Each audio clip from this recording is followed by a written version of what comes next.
So before we get into the video, yes, we're uploading another video on the M1 Garand. I believe I uploaded 3 in total, including this one on the M1 Garand and Call of Duty Vanguard. If you guys remember back in my beta footage for Vanguard, if those of you who are still here, you notice that I made a video specifically on talking and complaining about the M1 Garand and how it has a trigger delay, which I now realize every gun in Vanguard has a trigger delay. I can't fucking speak.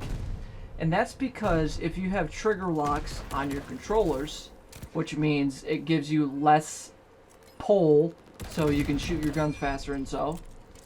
I've noticed if you have trigger locks in your controller, I have an Xbox Series Elite controller which have trigger locks. For some reason, in Call of Duty Vanguard, trigger locks don't work the way they're supposed to because they add in a delay to your gun. I especially notice it on the MG42 where I'll press the trigger and nothing will happen, and then I have to hit it again for my gun to actually fire in-game.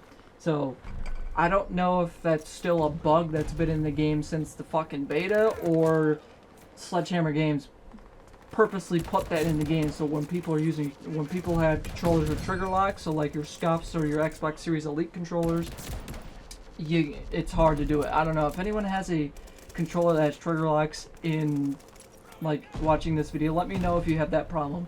I hope it's not just me, because it doesn't happen in any other game. It's only Vanguard.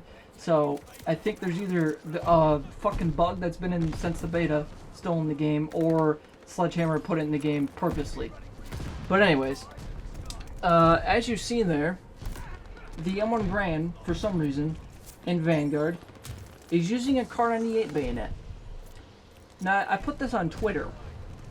I didn't expect anyone to reply. I don't know if anyone replied at all yet, because currently, while I'm recording this voiceover, I'm having internet problems, so it's been down for 2 days. So, yay, Charter. But yeah, for some reason, every gun that has a bayonet attachment uses a Kar 98 bayonet attachment. Either the only thing the Kar 98 bayonet can fit on is the Kar 98. But apparently in Vanguard, it can be put on an M1 Garand, it can be put on an Arasaka, it can be put on a BAR, it can be put on the NZ41, it can be put on the STG. Like, what? Sledgehammer, what are you doing? Like, it physically cannot attach to any of these guns other than the gun it was made for. Anyways, the M1 Garand got buffed. You can actually use it in core game modes now. So if you remember in the beta footage, the gun was like a 4 to 5 shot for a battle rifle, which is ridiculous. And it did get buffed. I don't know what patch it got buffed in. I don't know what season it got buffed in, because I just don't pay attention to Call of Duty Vanguard, especially the patch notes. I just really don't care. I just play the game because it's the fastest way to level up your battle pass. And they even fucked up the battle pass again, because now, like, you have to play, I think it's like 15 multiplayer matches, maybe more, just to get one battle pass tile. Like, that's fucking stupid. That's ridiculous.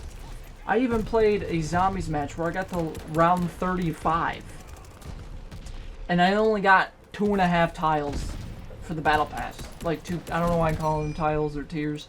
I got 2.5 tiers for getting around 35 with no downs, with like basically all the kills, because I was playing solo.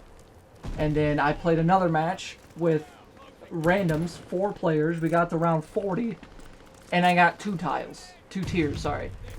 Like, that's ridiculous. If I get to round 40, I should get at least 5 tiers per battle pass. That's even without double battle pass tiers. It's fucking stupid in my opinion. I think the amount of time you have to put into the battle pass is a little ridiculous in my opinion. I think, like, maybe playing 4 multiplayer matches will do 2.5 tiers. That's just my opinion. I know a lot of people might disagree with that. But yeah, this video is on the M1 Garand. I didn't mean to go on a tangent there. But the M1 Garand got buffed. It's now a 3-shot.